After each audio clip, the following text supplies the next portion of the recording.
అన్న ముఖ్యంగా నేను నాకైతే ఒక 34 సంవత్సరాలు ఉంటాయన్న. నాకు ఊహ తెలిసిన కానించి మీ పాటలు వింటా ఉంటా. ప్రధానంగా మీకు వీరాభిమాని అని కూడా చెప్పొచ్చు. థ్యాంక్ అంటే యూ. అంటే ఆహ్, దీనికి సంబంధించి అంటే చిన్నప్పుడు నా చిన్నతనంలో, బాల్యంలో చిన్న వాక్‌మ్యాన్ లాంటివి ఉండేది. ఆ వాక్‌మ్యాన్‌లతో పాటు చిన్నగా టేప్ రికార్డులు వచ్చినాయి. టేప్ రికార్డుల తోటి సీడీ ప్లేయర్లు వచ్చినాయి. సీడీ ప్లేయర్ల కానించెల్లి ఇంకా పెన్ డ్రైవ్‌లు, మెమరీ కార్డులు ఇట్లా కొన్ని టెక్నాలజీ పెరుగుతూ ఉంటే ఇట్లా వస్తుంది. కానీ మీ సాంగ్స్ అనేది అప్పటి నుంచెల్లి ఇప్పటిదాకా తరచూ గ్రామీణ ప్రాంతాల్లో ఒక సాంగ్ అయితే బాగా వినిపిస్తదన్న. అది కన్నె పిల్లలారా ఓలలో చందమామలారా ఓలలో అనే సాంగ్ అయితే ఇప్పటికి కూడా చిలకలలో దుక్కులు దున్తుంటే పొలాలలో నాట్లు వేస్తున్నటువంటి క్రమంలో ఇప్పటికీ అది హైలైట్ అవుతా ఉంది మారుమూల ప్రాంతాల్లో. అదొకసారి మన ప్రేక్షకుల కోసం వినిపిస్తే బాగుంటుందన్న. నిజంగా చెప్పంటే అది ఒక మంచి అద్భుతమైనటువంటి జానపద కథ అది.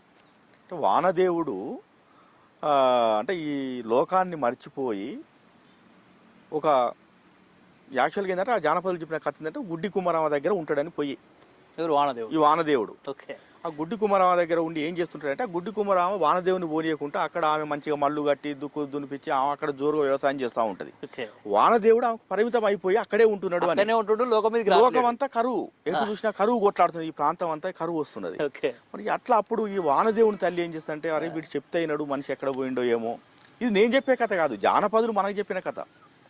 ఎక్కడ పోయిండు వీడు ఏం చేస్తున్నాడు అని చెప్పేసి ఆమె అప్పుడు వాడిని దేవులాడుకుంటా పోయి అరే ఏడ ఉన్నవరా నాయన, ఈ లోకం అంతా ఇట్లా అగ్గిగురిసినట్టు అవుతున్నది, రా ఈ లోకం ఆగమయ్యేటట్టున్నది, రారా నాయన అని చెప్పేసి పిలుస్తున్నటువంటి కథ అది. అప్పుడు ఆ వానదేవుడు అమ్మ మాటలు భయపడిపోయి, తల్లి మాటలకు భయపడిపోయి వచ్చి అప్పుడు ఈ లోకం అంతా తిరుగుతుంటే మళ్ళీ ఈ లోకం పచ్చగా అయిందని, వాగులు వంకలు పొలినాయని, లేకుంటే కాలువలు ఉప్పొంగినాయని చెప్పేటువంటి ఒక అద్భుతమైనటువంటి జానపద కథ అది. సో ఆ కథ మనం ఎట్లా స్టార్ట్ చేస్తామంటే కన్నె పిల్లలారా వలలో సన్నజాజులారా వలలో, కన్నె పిల్లలారా వలలో సన్నజాజులారా వలలో, పదం వాడరారే వలలో పాట నేర్చుకోరే వలలో, వానదేవుని తల్లి వర్షాల దేవంట వలలో, వర్షాల దేవికి వలలో ఒక్కడే కొడుకంట వలలో, మురువంగా పెంచింది వలలో గార్వంగా చూసింది వలలో, పాపెడ తీసింది వలలో పాపోలే చూసింది వలలో, దిష్టి సుక్కబెట్టి వలలో దిక్కుల తిట్టింది వలలో, అట్లా పెరిగినాడు కొడుకు వానదేవుడమ్మ వలలో. ఇట్లా చెప్పుకుంటూ వస్తుంటే మొత్తానికి ఆ వానదేవుడు అక్కడ ఆ గుడ్డి కుమ్మరిది వలలో సామి నిడువదయ్యా వలలో, ఆ గుడ్డి కుమ్మరిది వలలో సామి నిడువదయ్యా వలలో, తోటలు పెంచింది వలలో పూలను పెంచింది వలలో. ఇట్లా చెప్పుకుంటూ వస్తే అప్పుడు ఆ తల్లినే మాటలు అంటే ఆమె ఏ పెద్ద కొండ బొబ్బలు పెట్టి తల్లి పిలిచిన తర్వాత అప్పుడు ఆ వానదేవుడు ఆనించి ఎల్లిండు వలలో వానదేవుడమ్మ వలలో, బుగ్గ బావులల్లా వలలో బుగ్గ పుట్టినాది వలలో. ఇట్లా కాలువ దాయినాయి అని చెప్పి అట్లా చెప్పుకుంటూ వస్తున్నాడు. ఒక అద్భుతమైనటువంటి కథ నిజంగా కూడా. బతుకమ్మ పాటలు ఆ తర్వాత ఇప్పటికీ గ్రామీణ ప్రాంతాల్లో అంతరించిపోలే సాంగ్. దాదాపుగా నాకు ఒక 15 సంవత్సరాలుగా ఈ పాట అస్తమానం వింటా ఉంటా.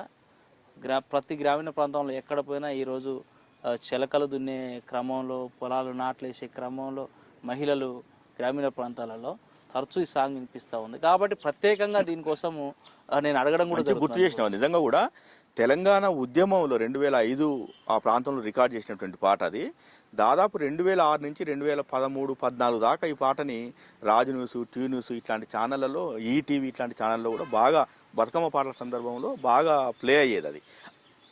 ఆ తర్వాత మా ఊరికి ఒకసారి పోయినప్పుడు ఒక దగ్గర ఒక ట్రాక్టర్ దున్నే అతను అది పెట్టుకొని దున్నుకుంటా ఉన్నాడు ఆ పాటను పెట్టి.